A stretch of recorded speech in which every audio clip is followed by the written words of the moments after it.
پرانے وقتوں کی بات ہے، ایک دن ایسا ہوا کہ ایک عورت اپنے بچے کو دودھ پلا رہی تھی، فیڈ کروا رہی تھی وہ اپنے بچے کو۔ تو کیا ہوتا ہے کہ اس کے پاس سے ایک بہت خوبصورت نوجوان گزرتا ہے، بہت پروقار، اور ایسی پرسنالٹی ہوتی ہے کہ وہ عورت اس سے امپریس ہوتی ہے اور کیا کہتی ہے کہ اے اللہ میرے اس بچے کو بھی اس نوجوان جیسا بنانا۔ اب وہ بچہ ماں کا دودھ پیتا ہوا دودھ چھوڑ کے کہنے لگتا ہے کہ اے اللہ مجھے ایسا نہ بنانا۔ وہ ماں بھی حیران رہ جاتی ہے اور ماں کے پاس موجود گرد و نواح کے لوگ بھی حیران رہ جاتے ہیں کہ یہ چھوٹا سا بچہ بولنے لگا ہے جو ابھی ماں کا دودھ پی رہا ہے۔ موسٹلی بچے اور اس طرح کی آوازیں تو نکالتے ہیں، لیکن پراپر بات کی اس بچے نے۔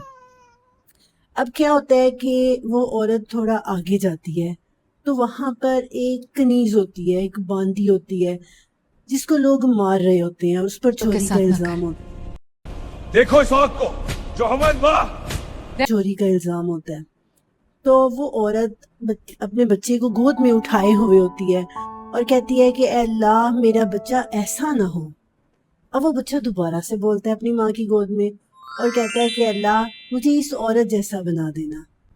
اب جو ماں ہے نا وہ حیران ہوتی ہے اور حیران ہو کے اپنے بچے سے پوچھتی ہے کہ آپ نے ایسا کیوں کہا؟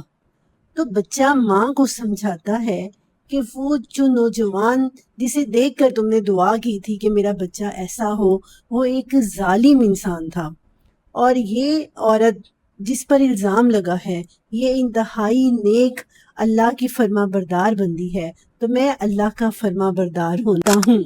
تاریخ میں یہ بچہ، اس کی ماں اور ان کی گفتگو کا تذکرہ ہمیں حدیث رسول میں ملتا ہے، صحیح حدیث بنی اسرائیل کا واقعہ ہے۔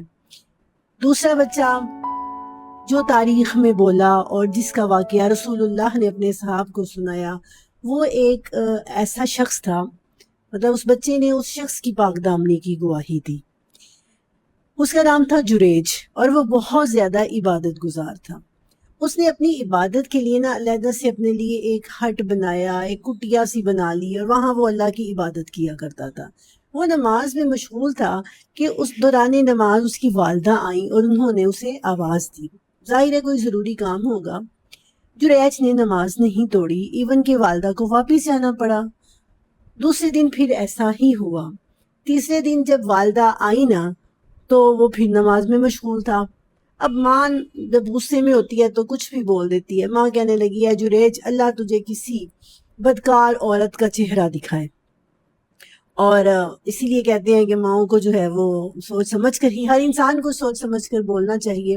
اب جو والدہ کی بد دعا تھی نا وہ جریج کو لگ گئی، اور قریب میں ہی ایک عورت تھی تو اس نے جریج کے پاس آئی اور ان کے ساتھ بدکاری کرنا چاہی۔ بیڈ تھنکنگ رکھتی تھی وہ ان کے بارے میں، تو حضرت جریج نے جب انکار کیا تو وہ اپنی اسی خواہش کو لے کر ایک چرواہے کے پاس جاتی ہے۔ چرواہا اس کی یہ خواہش پوری کرتا ہے، عورت پریگننٹ ہو جاتی ہے، ایک بچے کو جنم دیتی ہے، اور جب لوگ پوچھتے ہیں یہ بچہ کس کا ہے تو کہتی ہے یہ بچہ فلاں کٹیا میں رہنے والے نیک بزرگ یعنی جریج کا ہے۔ اب لوگوں کو بڑا غصہ آتا ہے کہ اتنا نیک بظاہر دکھنے والا اندر سے اس کے ایسے کرتوت ہیں۔ وہ لوگ حضرت جریج کے پاس آتے ہیں اور آ کے نہ کہتے ہیں اس کٹیا کو گرا دیں گے، بظاہر تو تم اتنے نیک بنے پھرتے ہو اور اندر سے تمہاری یہ حرکتیں ہیں۔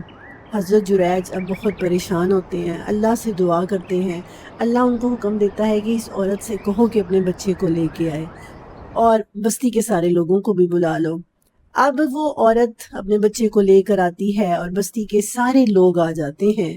وہ حضرت جریج جو تھے نیک بزرگ، وہ اس بچے کی طرف اشارہ کرتے ہیں، بتاؤ تم کس کے بچے ہو؟ تو وہ بچہ بالکل چھوٹی عمر میں صحیح آواز میں بولتا ہے اور کہتا ہے کہ میں فلاں چرواہے کا بچہ ہوں۔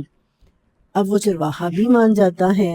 اب لوگ حضرت جریج سے کہنے لگتے ہیں کہ ہم تمہارے لیے سونے کی کٹیا بنوا دیتے ہیں۔ حضرت جریج کہتے ہیں نہیں، جو میری ہے وہی رہنے دو اور مجھے میری عبادت میں مشغول رہنے دو۔ یہ تھا وہ دوسرا بچہ جس کا نبی پاک صلی اللہ علیہ وسلم نے ذکر کیا ہے۔ اور تیسرا بچہ جس کے بارے میں ہم آج کل پڑھ رہے ہیں، وہ بچہ حضرت عیسیٰ علیہ السلام ہیں، حضرت مریم کی پاک دامنی کی گواہی دینے والے۔ جب لوگوں نے مریم کو کہا، کنواری مریم کو کہا کہ تم حاملہ کیسے ہو گئی ہو، ما کانا ابو کی امرا سوء وما کانت امو کی بغیہ، کہ نہ ہی تو تمہارا باپ کوئی برا آدمی ہے اور نہ ہی تمہاری ماں کوئی باغی عورت ہے، تم یہ بچہ کہاں سے آیا، تم حاملہ کیسے ہو گئی؟ حضرت مریم کہتی ہیں کہ مجھے کسی بشر نے نہیں چھوا، یہ اللہ کا ایک میریکل ہے، معجزہ ہے۔ لوگ ماننے سے انکار کر دیتے ہیں۔ اب کیا ہوتا ہے، اللہ تعالیٰ حضرت عیسیٰ علیہ السلام کی طرف مریم کو کہتے ہیں کہ عیسیٰ کی طرف اشارہ کرو۔ حضرت مریم جب حضرت عیسیٰ کی طرف اشارہ کرتی ہیں نا تو وہ کہنے وہ ایک دم بالکل صحیح آواز میں بول کے کیا کہتے ہیں، انی عبداللہ آتانی الکتاب وجعلنی نبیا، کہ میں اللہ کا بندہ ہوں، اللہ نے مجھے کتاب دی ہے اور اللہ نے مجھے نبی بنایا ہے۔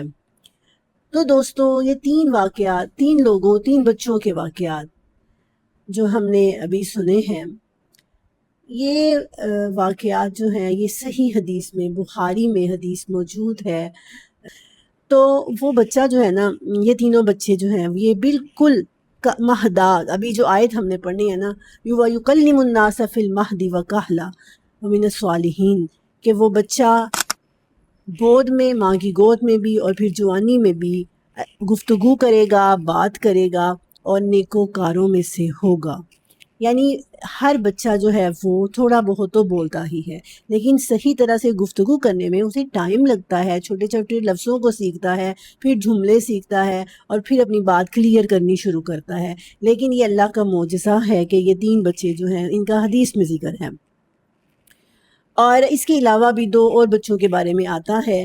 ایک بچہ حدیث میں ہی، وہ بھی ایک حدیث سے ہی ہمیں پتہ چلتا ہے کہ جو سورۃ بروج میں واقعہ ہے کہ بڑے بڑے جو ہیں وہ گڑھے کھودے گئے اور ایک ظالم بادشاہ نے کلمہ پڑھنے والے لوگوں کو گڑھوں میں پھینکا، تو ایک بچہ اپنی ماں کی گود میں تھا اور ماں کو بچے کا خیال آ گیا۔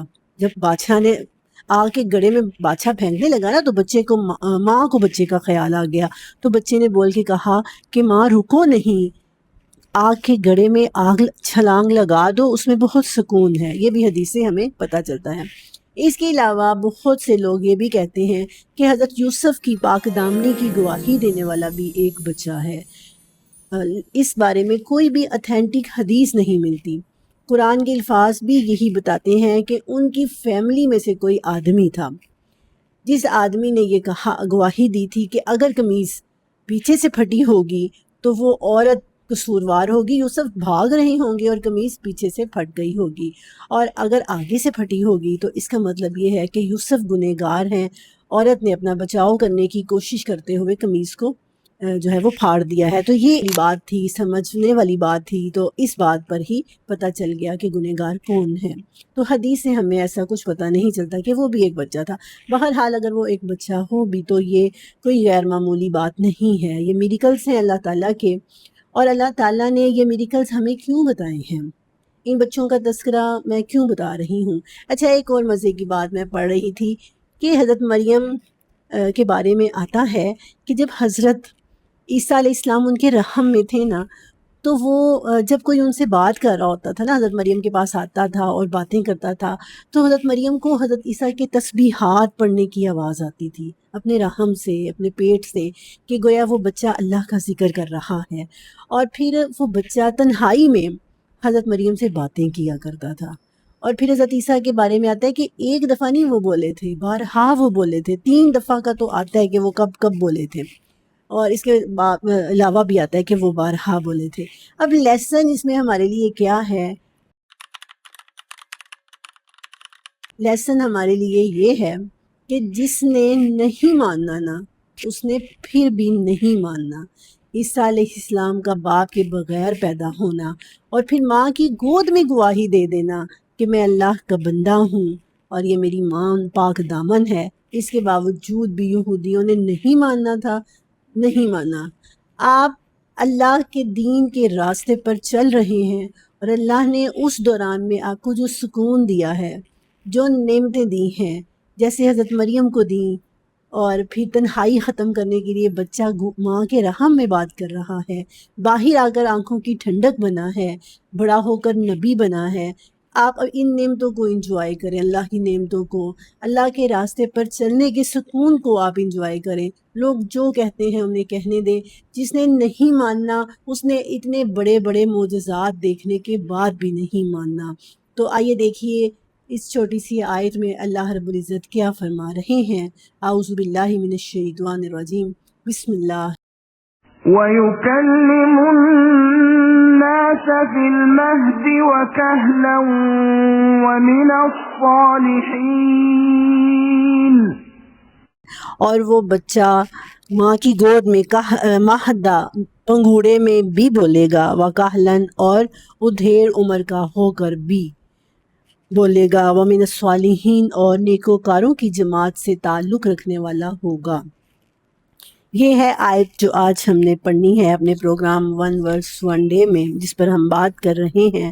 اچھا، اب یہاں پر ایک بہت ہی سمجھنے والی بات یہ ہے کہ یہ جو کہا نا فی المہدی وکہلا، کہ بچپن میں بھی اور پھر ادھیڑ عمر میں بھی، اس سے ایک بات تو یہ پتہ چلتی ہے کہ جو لوگ حضرت عیسیٰ کو خدا کہتے ہیں ان کے لیے اس میں ایک دلیل یہ ہے کہ خدا جو ہے وہ کبھی بھی لائف کے ان پروسیس سے نہیں گزرتا، بچپن، جوانی، بڑھاپا، وہ تو خدا ہوتا ہے اور ہماری سوچ سے بہت بالا تر ہوتا ہے۔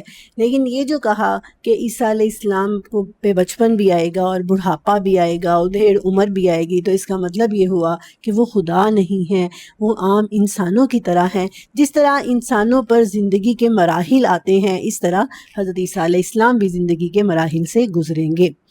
اور دوسری بات اس میں یہ ہوئی جو ابھی ہم بات کر چکے ہیں کہ ان کا ماں کی گود میں بولنا ایک معجزہ تھا، اور جو بارہا وقوع پذیر ہوا، لیکن اس کے باوجود بھی بنی اسرائیل نے ان کو نہیں مانا۔ اور دوسری بات جو کہا کہ جوانی میں بھی وہ گفتگو کرے گا، تو اس میں ایسی کون سی میریکل والی بات ہے جو اللہ تعالیٰ نے اس کا یہاں پر ذکر کیا ہے؟ پہلی وجہ تو میں نے بتائی کہ یہ ایک ثبوت ہے، یہ ایک دلیل ہے، یہ ایک آرگومنٹ ہے کہ جو خدا ہوتا ہے وہ لائف کے ایسے پروسیس سے نہیں گزرتا جیسے انسان گزرتے ہیں۔ تو عیسیٰ علیہ السلام کے انسان ہونے کی ایک دلیل ہے، اور دوسرا یہ کہ چونکہ عیسیٰ علیہ السلام اٹھا لیے گئے اپنی جوانی میں ہی، اور پھر وہ واپس آئیں گے، اور کتنے سالوں بعد آئیں گے کوئی نہیں جانتا، لیکن اتنے سالوں کے بعد بھی جب وہ آئیں گے تو وہ ویسے ہی گفتگو کریں گے، ویسے ہی فصیح و بلیغ انداز میں گفتگو کریں گے جیسے وہ آسمان پر اٹھائے جانے سے پہلے کیا کرتے تھے، لوگوں کو دین کی دعوت دیں گے۔ اور حدیث میں آتا ہے کہ پھر اس وقت کوئی بھی ایسا نہیں ہوگا جو عیسیٰ علیہ السلام پر ایمان نہ لائے، تب تو چند لوگ ہی ایمان لائے تھے نا، لیکن اب کوئی ایسا نہیں ہوگا جو عیسیٰ علیہ السلام پر ایمان نہ لائے، اور عیسیٰ علیہ السلام اس وقت محمد مصطفیٰ صلی اللہ علیہ وسلم کے دین کی دعوت دیں گے، اور حدیث میں آتا ہے کہ وہ صلیب کو توڑ دیں گے اور جزیہ موقوف کر دیں گے، اور کیا ہوگا کہ اس وقت پھر سارے کے سارے کرسچنز جو ہیں وہ مسلمان ہو جائیں گے۔ احادیث سے ہمیں یہ پتہ چلتا ہے وَمِنَ الصَّالِحِينَ، اور وہ نیکوکاروں کی جماعت میں سے ہوں گے، یعنی انبیاء کی جماعت میں سے ہوں گے، وہ صلحاء میں سے ہوں گے۔ اور جو احادیث سے ہمیں یہ پتہ چلتا ہے کہ رسول اللہ صلی اللہ علیہ وسلم کے امتی کی حیثیت سے وہ دوبارہ آئیں گے، مطلب وہ صلیب کو توڑ دیں گے، اور جن لوگوں نے جو بھی غلط نظریات اپنائے ہوں گے وہ ان نظریات کی تردید کریں گے، اور اتنے سال گزر جانے کے بعد بھی نہ ہی تو ان کی گفتگو میں کوئی چینج آئے گا اور نہ ہی ان کی تعلیمات میں کوئی تبدیلی آئے گی۔